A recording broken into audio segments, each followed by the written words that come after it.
नमस्कार, CG news plus 24 में आपका स्वागत है। सबकी बात सच के साथ। तो चलिए रुक करते हैं आज की प्रमुख खबर पर। पीएम मोदी का सपा पर बड़ा हमला। बोले इनके शासनकाल में खुली जीप में घूमते थे दंगाई, योगी सरकार में दंगे दंगाई दोनों बंद। प्रधानमंत्री नरेंद्र मोदी ने दलित ओबीसी आरक्षण को लेकर मचे घमासान के बीच शनिवार को सपा कांग्रेस को खूब घेरा।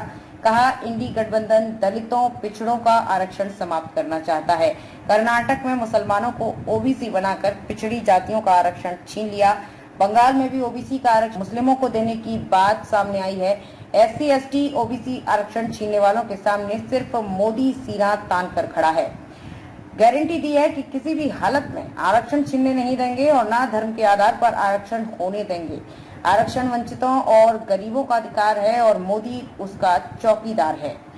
सपा सरकार पर निशाना साधा कि उनके शासनकाल में गाजी, मऊ सहित अब पूरे पूर्वांचल में माफिया लाल बत्ती लगाकर खुली जीप में घूमते थे, विरोधियों को गोलियों से भून देते।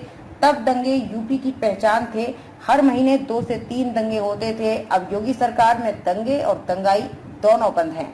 प्रधानमंत्री मोदी शनिवार को आरटीआई ग्राउंड में जनसभा को संबोधित कर रहे थे। कहा कि कांग्रेस ने जवानों को 1 रैंक 1 पेंशन तक नहीं दी। ये तब लागू हुआ जब मोदी आया। 2013 में मुझे पार्टी की ओर से पीएम पद का प्रत्याशी घोषित किया गया तो सबसे पहली रैली हरियाणा के रेवाड़ी में पूर्व सैनिकों के साथ की। उसमें 1 रैंक 1 पेंशन लागू करने की बात कही तो कांग्रेस घबरा गई। कांग्रेस ने 500 करोड़ रुपए दिए और दावा किया कि 1 रैंक 1 पेंशन लागू कर दिया गया, जबकि मेरी सरकार ने 1.25 लाख करोड़ रुपए दिए। 1.25 लाख करोड़ रुपए की जरूरत थी और 500 करोड़ रुपए दिए गए। ये तो जवानों के साथ धोखा था। उन्होंने कहा कि गाजीपुर हो, उत्तर प्रदेश या पूरा देश हो, परिवारवादी पार्टियों के नेता महल पर महल बनाते चले गए, लेकिन गांव का गरीब, किसान, मजदूर, दलित, वंचित छोटी जरूरतों के लिए भी जूझता रहा। सपा कांग्रेस वाले वोट और सत्ता के लिए कुछ भी कर सकते हैं।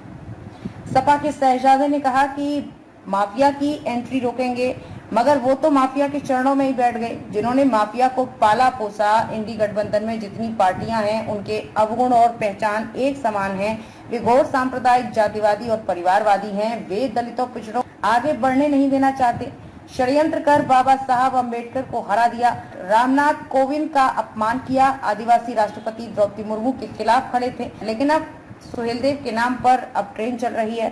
सपा के शहजादे राम मंदिर को बेकार बताते हैं तो कांग्रेस ताला लगवाने की बात करती है। कहते हैं कि फिर से कश्मीर में अनुच्छेद 370 दोबारा लाएंगे। कांग्रेस फिर कश्मीर में आतंकवाद लाना चाहती है। गर्व है कि जम्मू कश्मीर की चर्चा पूरे विश्व में हो रही है। जम्मू कश्मीर के उपराज्यपाल मनोज सिन्हा का नाम लिए बिना कहा कि अब गाजीपुर का बेटा जम्मू कश्मीर की कमान संभाल रहा है।